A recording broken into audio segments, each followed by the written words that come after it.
श्री गणेशाय नमो नमः। संक्षिप्त ब्रह्म पुराण की जय। इंद्र के द्वारा भगवान का अभिषेक, श्री कृष्ण और गोपों की बातचीत, रासलीला और अरिष्टासुर का वध। व्यास जी कहते हैं, इंद्रिय यज्ञ में बाधा पड़ने से देवराज इंद्र को बड़ा क्रोध हुआ। उन्होंने मेघों को संवर्तक नामक गण से कहा, बादलों मेरी बात सुनो और मैं जो भी आज्ञा दूं उसे बिना विचारे शीघ्र पूरा करो। खोटी बुद्धि वाले नंदगोप ने अन्य ग्वालों के साथ श्री कृष्ण के बल पर उन्मत्त हो मेरे यज्ञ को बंद कर दिया है। इसीलिए उनकी जो सबसे बड़ी आजीविका है और जिनका पालन करने के कारण वे गोप कहलाते हैं, उन गौवों को मूसलधार वृष्टि से पीड़ित करो। मैं भी पर्वत शिखर के समान ऊंचे ऐरावत पर सवार हो के वायु के संयोग से तुम लोगों की सहायता करूंगा। देवराज की ऐसी आज्ञा पाकर मेघों ने गौवों का संहार करने के लिए बड़ी भयंकर आंधी और वर्षा आरंभ की। एक ही क्षण में पृथ्वी, दिशाएं और आकाश धारावाहिक वृष्टि के कारण एक हो गए। वर्षा के साथ ही वायु भी बड़े वेग से चल रही थी। इससे कांपती हुई गौएं प्राण त्यागने लगी। कुछ गौएं अपने अंग में बछड़ों का छिपा कर खड़ी थी। जल की तेज धारा बहने से कितनी ही गायों के बछड़े बह गए। बछड़ों का मुख अत्यंत दयनीय हो रहा था। वायु के वेग से उनकी गर्दन कांप रही थी, मानो वे आर्त होकर मंद स्वर में श्री कृष्ण से त्राहिमाम त्राहिमाम पुकार रही थी। भगवान ने देखा गौवा, गोपियां और ग्वालों से भरा हुआ संपूर्ण व्रज अत्यंत पीड़ित हो रहा है। तब उन्होंने उनकी रक्षा के लिए इस प्रकार विचार किया, जान पड़ता है यह सब देवराज इंद्र की करतूत है। अपना यज्ञ बंद होने से वे हम लोगों के विरोधी हो गए हैं। इस समय मुझे समस्त व्रज की रक्षा करनी चाहिए। यह गोवर्धन पर्वत बड़ी बड़ी शिलाओं से संयुक्त है। इसको अपने बल से उठाकर मैं ब्रज के ऊपर छतरी की भांति धारण करूंगा। ऐसा निश्चय करके श्री कृष्ण ने गोवर्धन पर्वत को उखाड़ लिया और उसे लीला पूर्वक एक ही हाथ से धारण किया। पर्वत व्रज के ऊपर छत्र की भांति धारण करूंगा। ऐसा निश्चय करके श्री कृष्ण ने गोवर्धन पर्वत को उखाड़ लिया और उसे लीला पूर्वक एक ही हाथ से धारण किया। पर्वत उखाड़ने के बाद जगदीश्वर श्री कृष्ण ने गोपों से कहा, मैंने वर्षा से बचने का उपाय कर लिया। तुम सब लोग इसके नीचे आ जाओ और जहां वायु का झोंका न लगे ऐसे स्थानों में यथा योग्य बैठ जाओ। किसी प्रकार का भय न करो। पर्वत के गिरने की आशंका बिल्कुल छोड़ दो।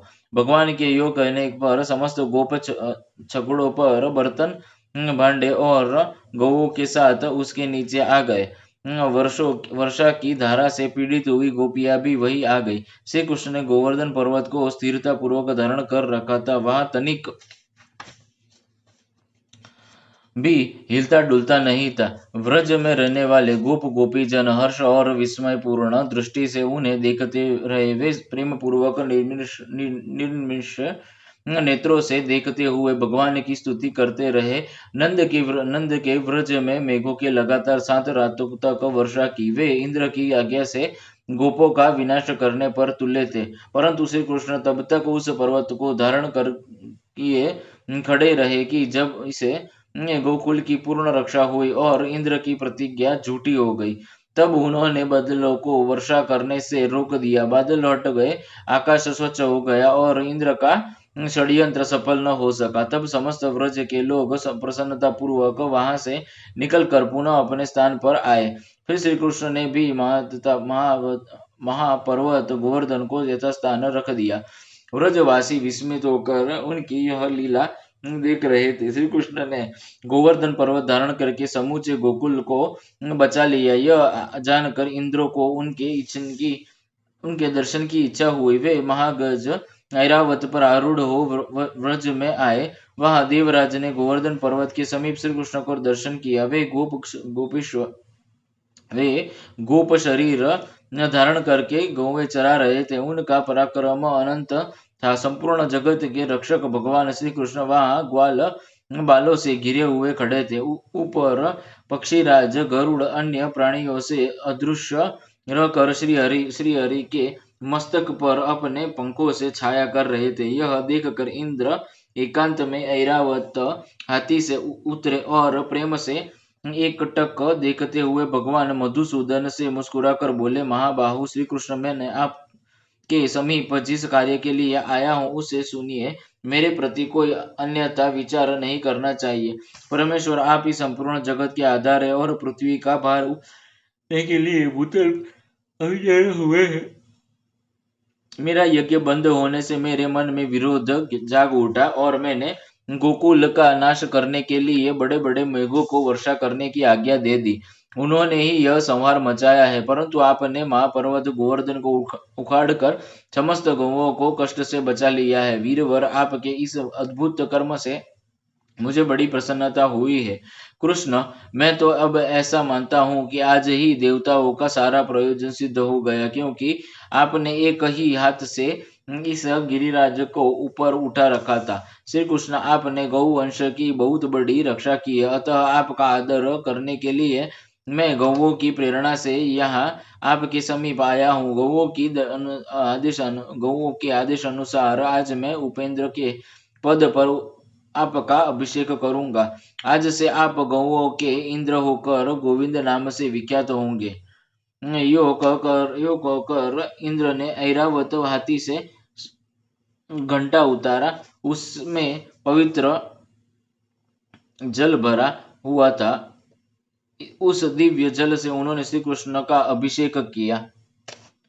श्री कृष्ण का अभिषेक होते समय गौओं ने तत्काल अपने थनों से दूध की धारा बहाकर वसुधा को भिगो दिया। अभिषेक का कार्य पूरा करके शचीपति इंद्र ने प्रेम और विनय पूर्वक श्री कृष्ण से फिर कहा, महाभाग, यह सब तो मैंने गौओं के आदेश से किया है। अब पृथ्वी का भार उतारवाने की इच्छा से मैं जो और कुछ बातें निवेदन करता हूँ उन्हें भी सुनिए। मेरे अंश से इस पृथ्वी पर एक श्रेष्ठ परम पुरुष परम उत्पन्न हुआ है, जिसका नाम अर्जुन है।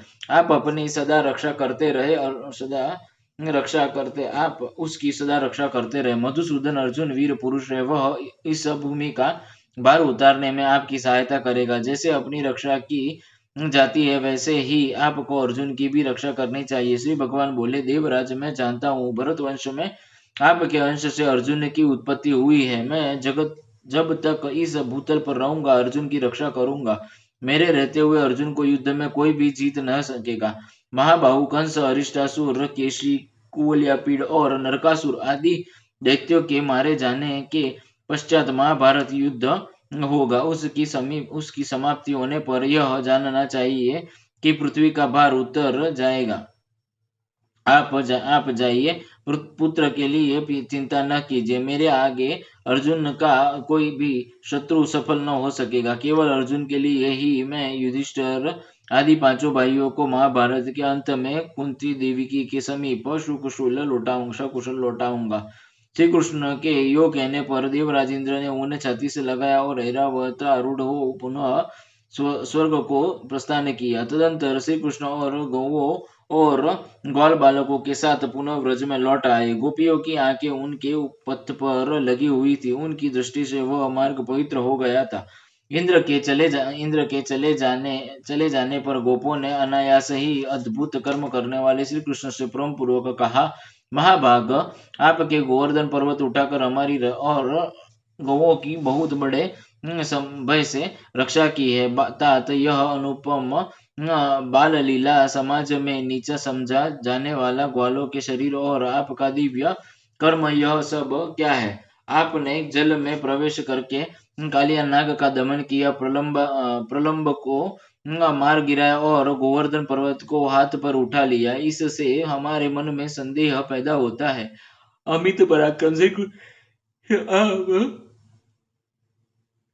आप श्री हरि के चरणों की शपथ खाकर सत्य सत्य कहते हैं कि आपकी इस दिव्य शक्तियों के देखते हुए हमें विश्वास नहीं होता है कि आप मनुष्य, आप देवता है या दानव, यक्ष के है या गंधर्व। इन सब बातों का विचार करने से हमारा क्या लाभ है, आप कोई भी क्यों न हो, इस समय हमारे बांधव है, अतः आपको नमस्कार है। हम देखते हैं स्त्री और बालकों सहित समस्त व्रज का आपके प्रति प्रेम बढ़ रहा है, और यह कर्म भी आपका ऐसा है जिससे संपूर्ण देवता भी नहीं कर सकते। अभी बालक है, फिर भी आपके बल की कोई सीमा नहीं है। इधर आपने हम लोगों में जन्म लिया है जो अच्छी श्रेणी में नहीं गिना जाता है। अमे यातना इन सब बातों पर विचार करने से आप हमारे मन में शंका उत्पन्न करते हैं। गोपों की यह बात सुनकर भगवान कुछ कला तक प्रेम से रूठ कर चुपचाप बैठे रहे, फिर इस प्रकार बोले,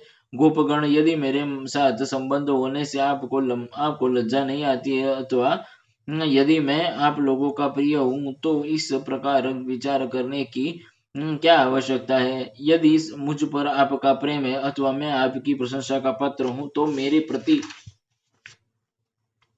अपने बंधु बांधवों के समान ही स्नेह रखिए। मैं न देवता हूँ, न गंधर्व हूँ, न यक्ष हूँ, और न दानव नहीं हूँ। मैं तो आपका बंधु होकर उत्पन्न हुआ हूँ, अतः यही आपको मानना चाहिए। इसके विपरीत किसी भी विचार को मन में स्थान नहीं देना चाहिए। श्री हरि का यह वचन सुनकर गोप मौन हो गए, और वे यह सोच कर ही कि करे हमारी बातें सुनकर रूठ गया है, वहां से चुपचाप चले गए। तदंतर एक दिन निशा काल में श्री कृष्ण ने देखा, आकाश स्वच्छ है, शंख और शरद चंद्र की मनोरम चांदनी चारों ओर फैली है, कुमुदिनी खिली है, जिसकी अमोदय मैं सुगंध से संपूर्ण दिशाएं महक रही है। वन में सब और भौरे भौरे गूंज रहे हैं, जिससे वह वन श्रेणी अत्यंत मनोहारिणी जान पड़ती है। प्रकृति की यह नैसर्गिक शोभा देख कर उन्होंने गोपियों के साथ रास करने का विचार किया। श्री कृष्ण ने अत्यंत मधुर स्वर में संगीत की किया श्री कृष्ण ने अत्यंत मधुर स्वर में संगीत की मधुर तान छेड़ दी, जो वनिताओं को बहुत ही प्रिय थी। गीत की मनोरम ध्वनि सुनकर गोपियां घर छोड़कर निकल पड़ी, और बड़ी उतावली के साथ उस स्थान पर आ पहुंची जहां मधुसूदन मुरली बजा रहे थे। वहां आकर कोई गोपी तो उनके स्वर में स्वर मिलाकर धीरे धीरे गाने लगी। कोई ध्यान देखकर हुई सुनती हुई मन ही मन भगवान का स्मरण करने लगी। कोई कृष्ण कृष्ण कहकर लजा गई, कोई प्रेम अंध होकर लज्जा को तिलांजलि दे उनके बगल में खड़ी हो गई। कोई गोपी बाहर गुरुजनों को खड़ा देख घर के भीतर ही रह गई, और नेत्र बंद करके तन्मय हो गोविंद का ध्यान करने लगी। गोपियों से घिरे हुए श्री कृष्ण रास लीला का रस स्वादन करने को उत्सुक थे। यह उन्होंने शरतकालीन चंद्रमा की ज्योत्सना से अत्यंत मनोरम प्रतीत होने वाली उस रजनी का सम्मान किया, रस आरंभ करके उसे गौरव प्रदान किया। इसी बीच में श्री कृष्ण गायब होकर कहीं अन्यत्र चले गए।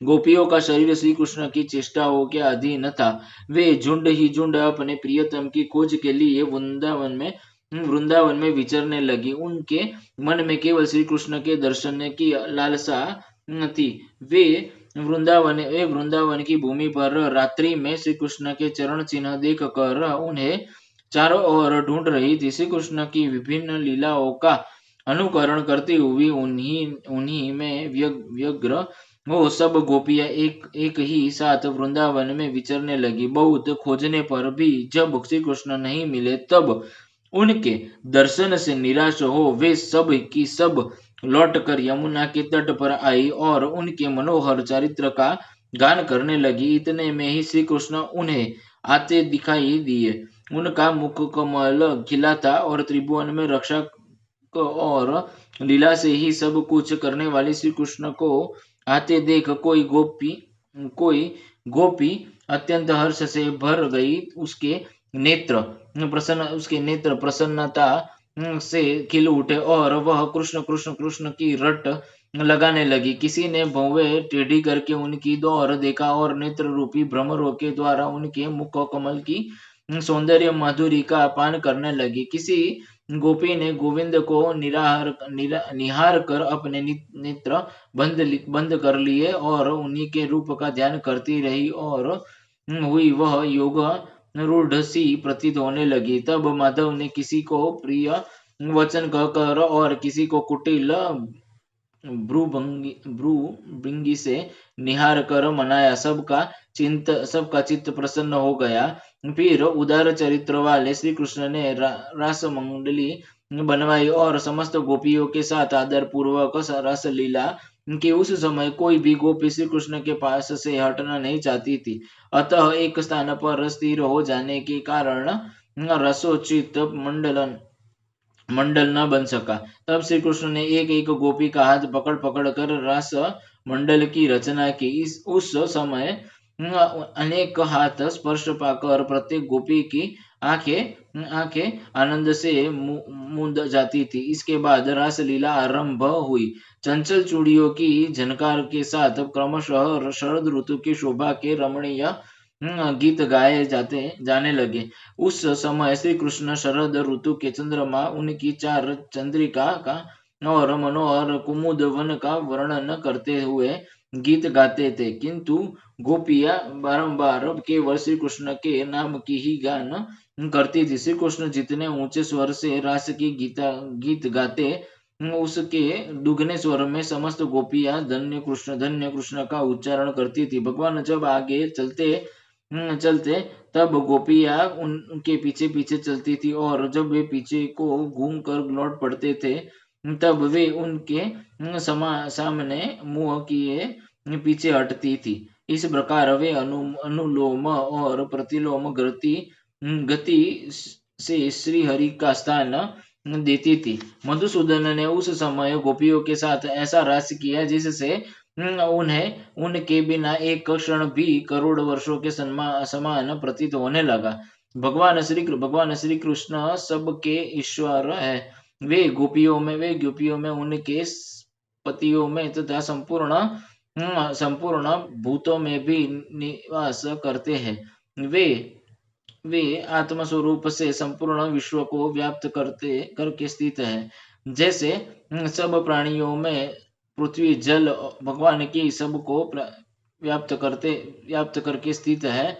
एक दिन आधी रात के समय जब श्री कृष्ण रास लीला में संलग्न थे, अरिष्टासुर नामक उन्मत्त दानव व्रजवासियों को त्रास देते हुए वहां सांड के रूप में आ पहुंचा। उसका शरीर जल पूर्ण मेघ के समान काला था। सिंह तीखे तीखे थे और नेत्र सूर्य की भांति तेजस्वी दिखाई देते थे। वह अपने खुरों के अग्रभाग से पृथ्वी को विदीर्ण किए डालता था और दांत पीसता हुआ अपने दोनों होठों को बार बार जीभ से चाटता था। उसके कंधों की गांठ अत्यंत कठोर थी और उसने